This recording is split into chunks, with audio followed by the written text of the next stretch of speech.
Welcome to the Aquest Podcast, conversations about regs, funds, and governance with your host, Daniel Lawler.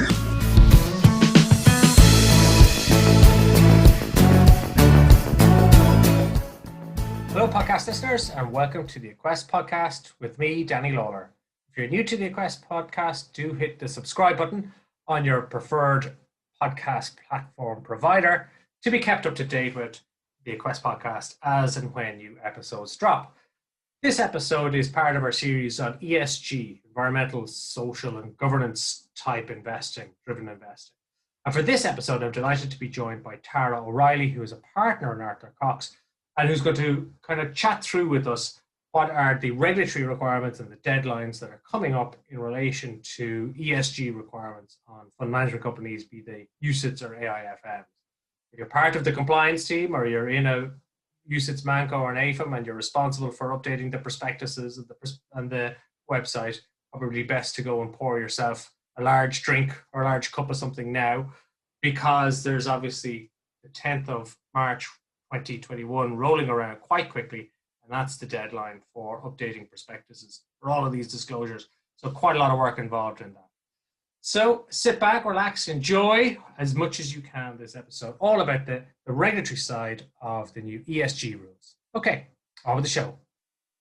Hello and welcome to Tara O'Reilly, partner in Arthur Cox. Thank you for joining me for this episode of the Aquest Podcast. Delighted to be here, Danny. That's great to have you. How is lockdown life in a law firm? Is it different than anybody else's experience in other office-based environments?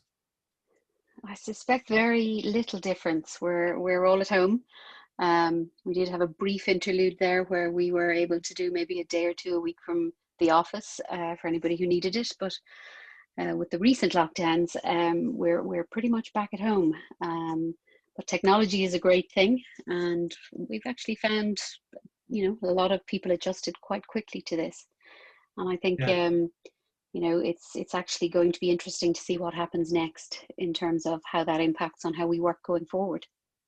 Yeah, I used to think tech was a bit of a pain in the neck because it just seemed like your work followed you around. There was no escaping it. It didn't actually make your life any easier. But in this scenario, it certainly has made a huge difference. Yeah, I think it is definitely following you around, and that is one of the biggest challenges of working from home is where is work and where is home, and the two tend to blend together a little bit too much. But in terms of having the ability to work from home, we're fortunate in that respect. Absolutely. One of the things during lockdown that I've tried to get into, if that's the right phrase, is I'm going to look for your tips on this, Tara, is opera music. I've started listening to opera, and I know you're a big opera fan. I know you're a wonderful opera singer. So what would your tip be now to a budding opera enthusiast who's keen but doesn't know where to go? What would you recommend? I would always start with the classics. Start with what my husband, who is very much into opera, would refer to as the pop classics. So the Verdis, the Puccinis, and while yes, you can work your way up to some of the Wagners of the world, I'd start easy and enjoy it first, and then develop an ear for some of the more complicated music. So I'm starting with the pop classics. Okay, so this is the Vanilla Ice equivalent of the opera world. Okay, well, it's a good job you mentioned your husband there, because I'm always looking for opportunities to chat football and Leeds United, because I know not only am I a big Leeds fan, but your hubby's a big Leeds fan too. Household must be a wonderful place. Does he go around with a smile on his face all the time? I haven't seen anything like the excitement when they were elevated to the Premier League, and it's apparently a very good reason why you need to have Sky Sports in this lockdown. Absolutely, I can only back that 100%. Do you notice him kind of sat there staring into space with a kind of a little smile? You think, gosh, he must be thinking about my birthday present or our plans for the weekend. And he's actually thinking about how grateful he is that Marcelo Bielsa has come into our lives. Well, and I think he's dreaming of times where he can go back to actually Leeds matches in Leeds, which I have to say I did accompany him to once, and a very interesting experience, and once is more than enough for me. My wife came once as well. and it was around Christmas time. It was snowing. They were in the third tier of English football, and it didn't have a lot to. Well, let's say she's not been back either since. Yeah. So what we really want to talk about on the podcast is ESG, and I guess we know ESG is very much on the regulatory agenda, very much on the European agenda, with regulatory requirements coming into effect very shortly in March of next year. So we're doing a few podcasts around this topic. And in this one, with you, Tara, being the legal expert, wanted to get a sense for what exactly the regime is, what the different pieces are there to make it up, and what kind of timelines we're looking at. But before that, I guess when it comes to ESG, one of the things that gets kind of thrown at ESG providers is, well, you look at the companies that you've invested in, but what about you? What are you doing yourself as a firm and organization to be environmental, social, and governance sensitive and driven and that kind of stuff? So in Arthur Cox's, is this a conversation that the partners have? Is it something that's important to them? Oh, absolutely. I think we've done a lot on the ESG front. So not only in the green space, where and we're fortunate enough to have a very modern building, so that makes some aspects of it easier. But we have sought very much to reduce our own carbon footprint through various energy efficiency and waste management techniques. And we, our building has been awarded the sort of highest energy efficiency marks. But we're also conscious of social and governance responsibilities. So we have a very active CSR program, and we're also, and have been for a number of years, very active on the diversity and inclusion side. And I've been fortunate in the last while to step in to lead the D&I program for the finance department. So very much a topic of conversation on an ongoing basis. I think we're seeing a... So I was going to say, when things happen, like when you're doing interviews for, let's say, your new trainee group, or when, I guess, potential clients are going through procurement processes, is this something that comes up in those conversations? They ask you about what are you doing on the ESG front and D&I? Absolutely. And I think that's only increasing. And I think if you look at the whole D&I agenda, there was a bit of a concern on it that, perhaps COVID and cost cutting might make D&I a bit of a nice to have. But what you're continuing to see is clients very interested in what you're doing on a D&I program, and not just tick the box, but if you're pitching, if you're doing work, making sure that sort of D&I that you proposed at the beginning is actually being shown in the conduct of the work itself. So I think it's very much high on the agenda of many of our clients. It's a great way to embed a change, if it's a cultural change or whatever is required to get ESG as part of the way that a firm works, is when their clients will ask them about it and it becomes a competitive factor because something that's important. But you hopefully believe in it as well, but even if you didn't believe in winning clients, and so it helps to drive the agenda if it's important and driven by the market. Yeah, absolutely. And not just for law firms, because our clients will have clients and it's important to them. And, ultimately all feeds in, particularly in our sector, Danny, to, what we're about to talk about. If investors are looking at it, then it trickles down into the advisors, and then they're looking at what we're doing as their legal advisors. So there is definitely a cycle of levers, as well as your own kind of moral sense of wanting to do this. And I guess that may be, we talked now about the ESG regime, but that may be how change is driven, because partly by what's specifically in the rules, but it's the fact that it's now on the agenda and people start asking about it, and it kind of becomes maybe a self-fulfilling prophecy that ESG does get better and businesses do become more sustainable because they can't win business otherwise, or clients won't come to them otherwise, or they can't get investment in because of otherwise. Yeah, so you're definitely looking at sort of push-pull factors, things you do yourself and things that others are expecting of you, and they are very much pushing it all up the agenda.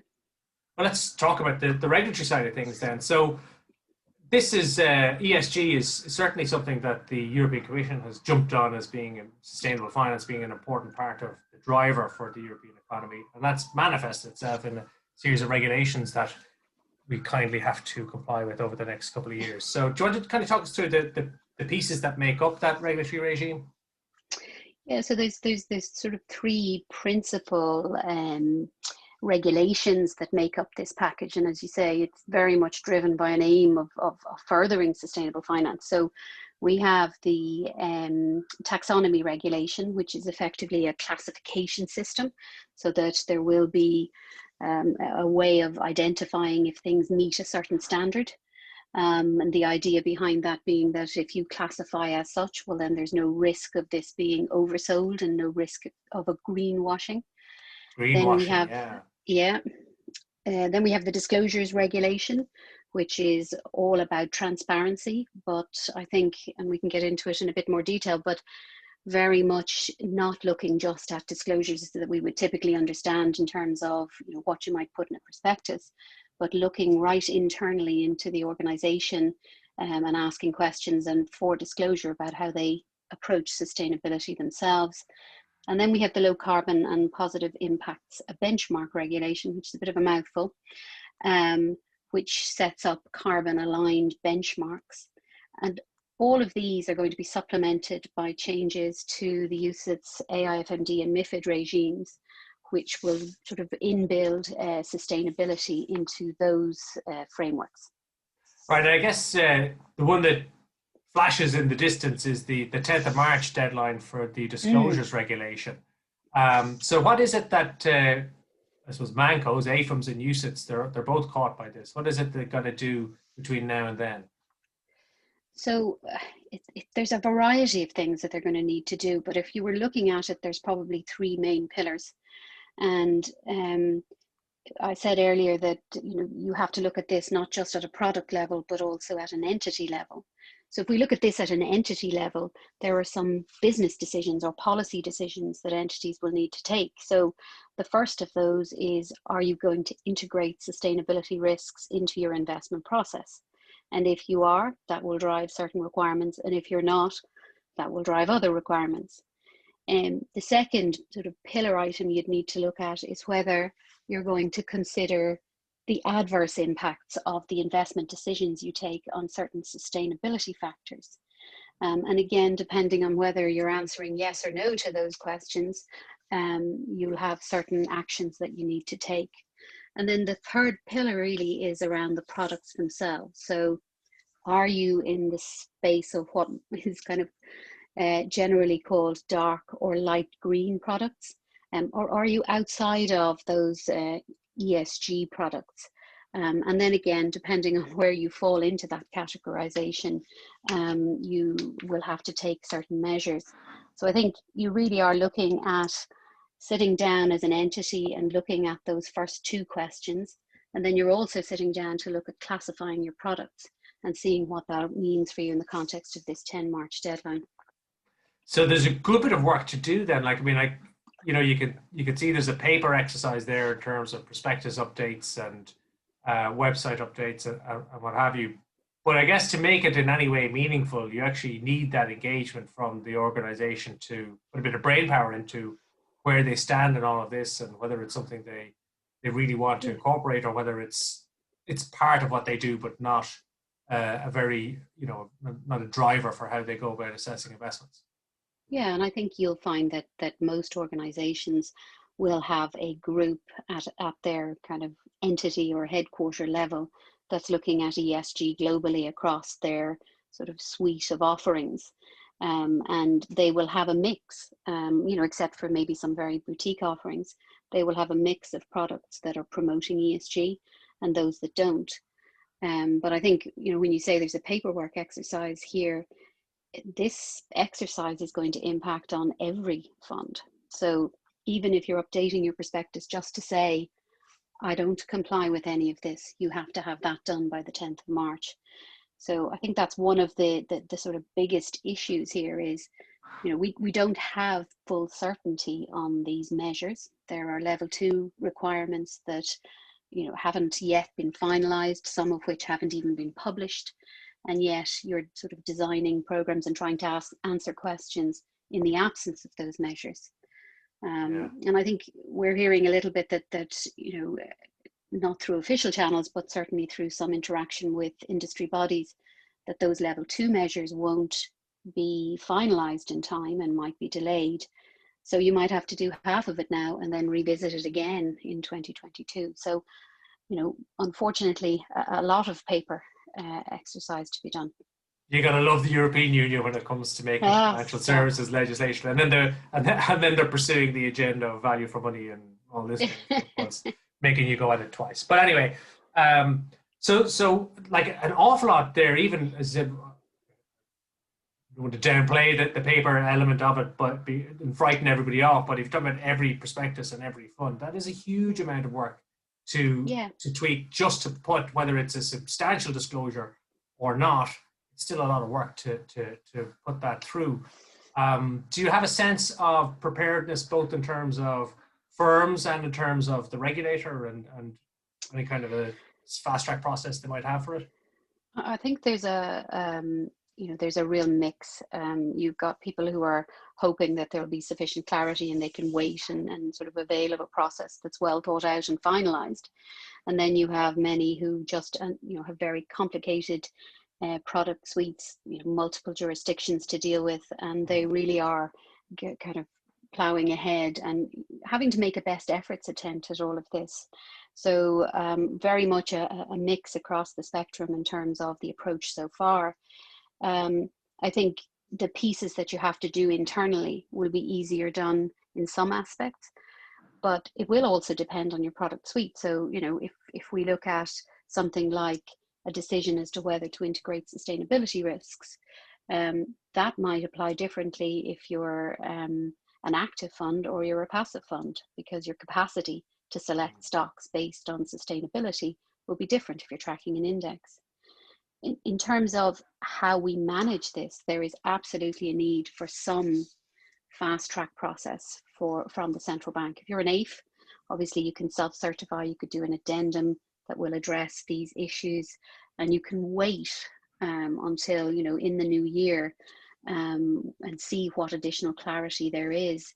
But if you're a UCITS, and if you're a UCITS that's registered in non-EU countries, and you've got that kind of time frame to deal with, we really do need some guidance from the central bank in terms of whether there would be some element of self-certification allowed on this, some form of short addendum that could be done, that would allow an additional piece of time for UCITS funds to get that same level of certainty.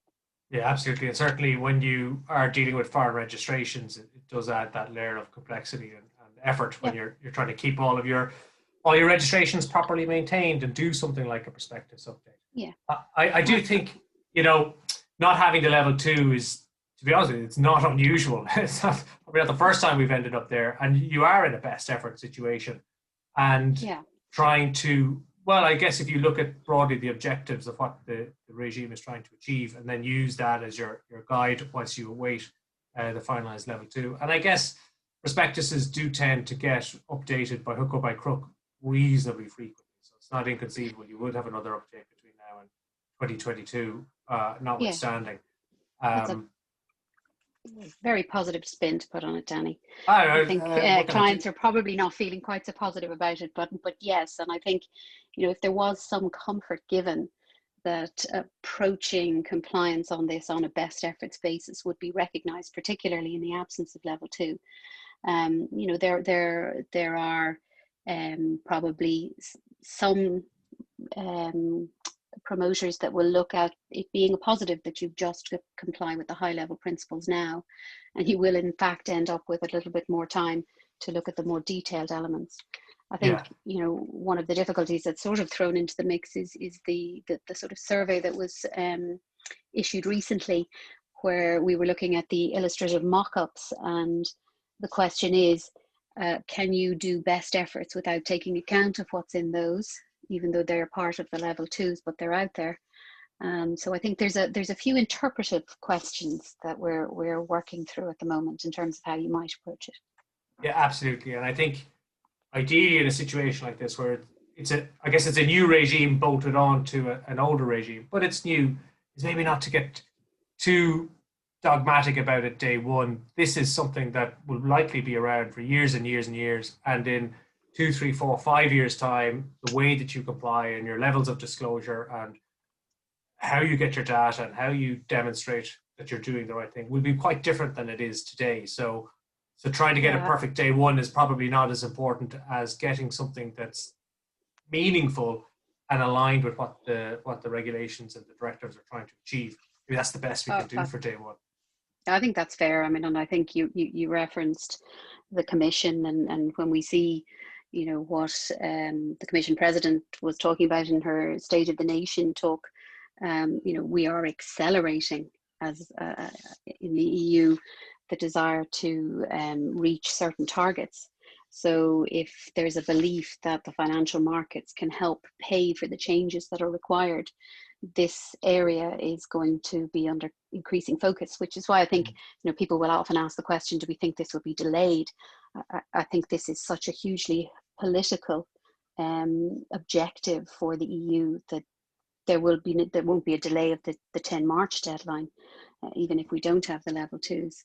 And I think it is something that is going to be the backdrop to any piece of legislation and any initiative that the EU is doing as it tries to meet those sustainability targets that it's set for itself, and has only increased last week. So yes, you're right, that this is going to be a continually developing area. Yeah, I agree with your assessment. I don't think there'll be a delay for 10th of March, but I feel I'm reaching into the ethers. I feel there'll be a statement from ESMA. It'll have the line in about how national competent authorities should take a risk-based approach to enforcement and apply their discretion in relation to ESG disclosures, which, reading between the lines, means don't bother enforcing for breaches if you've got a firm who's at least attempted to comply with this at this stage. Let's get the level two, let's bed it in and be pushier about it a little bit down the track. So that kind of a risk-based statement, I think, might be useful here to accompany to cope with the absence of the level two. I think you're right, and I think people would take a lot of comfort from that, and a lot of comfort if the central bank was to make some kind of echoing statement in relation to that. But some guidance from the bank in terms of how they would like to approach this, or how they intend to approach this, sooner rather than later, would be very useful. And I know Irish Funds has engaged in terms of trying to get some clarity around that. We are hoping there'll be something in October to give a little bit of guidance around that. And in the meantime, as you say, just working on a best efforts basis to try and comply. And briefly, what's your assessment of the level two and the level of detail required? And like, I feel sometimes that you nearly kill the animal before it's born when you set the barrier to entry so high. Yeah, that you nearly get rid of all of the good of it, or you stymie it because you've just lost them. Well, lost them on yourself is overstated, but you've been so demanding of what you require that actually you just turn people off trying to engage with the regime. I think if we look at what the objectives were, which were to make clear, concise information that would help investors sort of through the variety of products to decide what was one that was really meeting their requirements, the level of detail that's required in the level twos, I think, is much more significant than anybody expected, and has the risk of overwhelming investors. I think in particular, the level of detail around the principal adverse impacts is significant, way beyond what anybody expected. And when analysis has been done in terms of the capacity to data gather to even provide that information, there is very few groups that will be able to do that internally. There are limited providers in the industry that would be able to provide consistency across that level of information. So we're risking either driving all of this product into organizations that can afford this piece, and pushing out people who really simply can't get into that space. So potentially narrowing down the offering of these products, which is absolutely contrary to what this ambition is. Yeah, I think that there's a danger of, by requiring so much, you impose a cost that's so high that you kind of kill it before it's even started. And actually, if you were to step back and say, well, I could achieve 80% of what I want to achieve, but do it in a way that costs 20% of what we're currently looking to impose on firms. You could achieve a lot of what you want to achieve in a way that is less onerous and makes more sense, rather than going to town and then imposing very substantial costs on everybody, to give disclosure to investors that they may or may not want, or may go beyond what they actually want. Well, yeah, or actually need in terms of making this decision. And I think if the idea here is to, drive people toward the type of investments that will help fund the actions that we need to take to improve these climate targets, we want to make it simple for investors to go that route. And if we want them to understand that, look, if I invest in this way, it's going to have adverse impacts, in one sense, a narrative around that would be far more comprehensible than the type of table that Annex 1 is proposing. Well, let's see how it develops. It may turn out better than that as it works its way through the legislative process. So all you can do is hope. But maybe it would be better if that happened at that stage, rather than something like a PRIPS kit, where you end up with something that is quite difficult to operate and practice, and then you end up having the legislators having to go back at it a second time to try and make it maybe the way that it should have been the first time around, or fix what hasn't quite worked. So let's hope that that's where it ends up.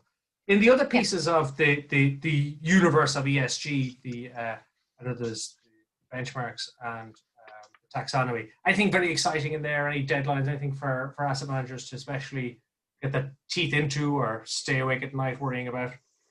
No, I think I think the benchmarks piece will be relevant for products that are kind of determining themselves to be in that dark green category. I think there are certain elements of the taxonomy that obviously layer over what we have in SFDR. I think probably for people who are in the UCITS and AFMD space, the overlay of what will come into their frameworks will be interesting, because in addition to complying with this now, you will have to adapt your organizational structure to comply with these new requirements, and that's not going to come in until the end of probably Q3 or Q4 of next year.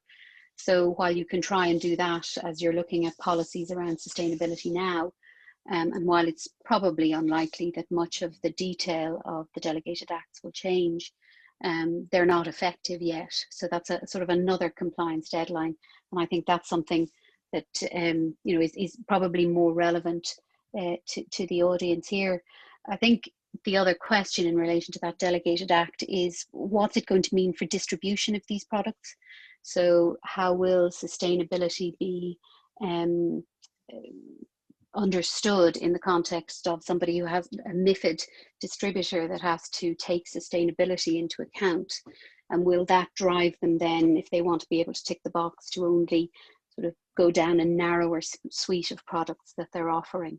So I think those questions about the impact on distribution are something that people will be looking at in the context of these delegated acts as well.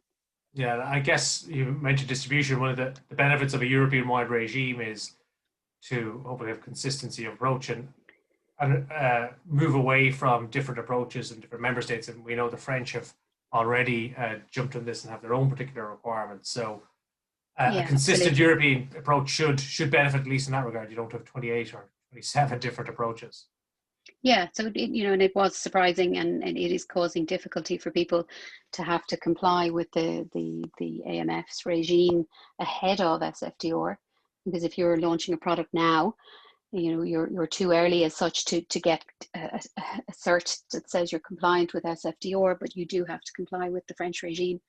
So there is still a bit of work to do to get that consistency across the EU if we are going to have such significant regimes issued now by other member states. Absolutely. And so as we wrap up, let me ask you this question, Tara. Do you think it'll work? Do you think we'll look back in 5 or 10 years' time at the changes introduced on the CSD front, ESG even, and see that we have firms and investment portfolios that are much more sensitive to this, and the world is a better place? Or are we going to look back at this and it's going to be like LTIF and UVECA and USEF, good in theory, but not really used?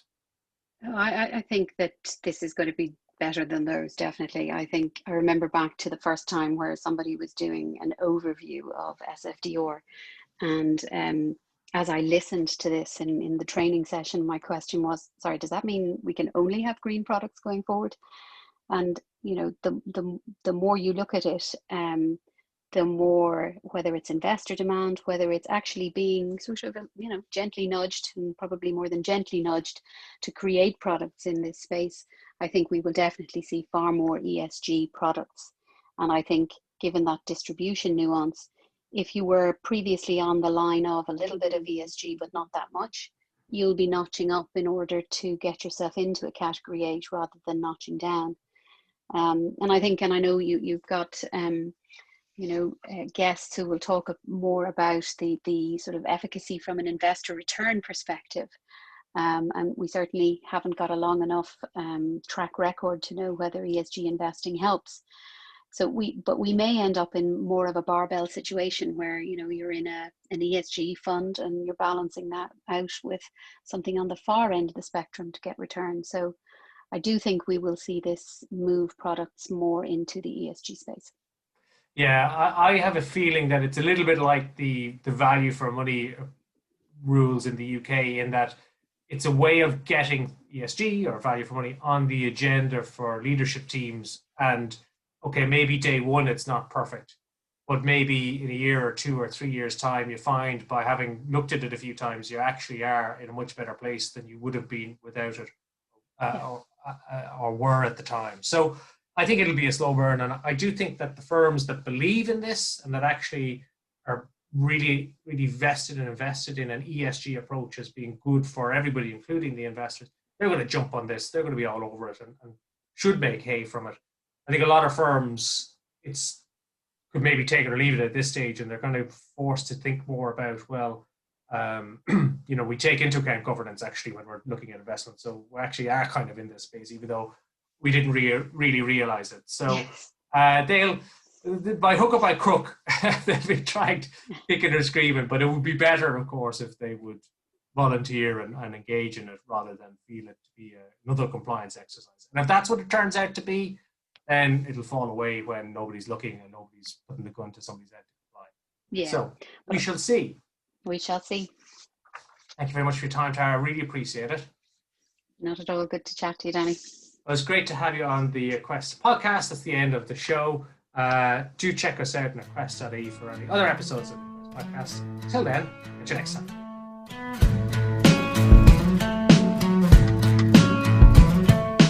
You've been listening to the Aquest Podcast. For information about our training and advisory programs or our academy, visit aquest.ie. For more resources on regs, funds, and governance, check out our YouTube channel, Daniel Lawler, RURQ.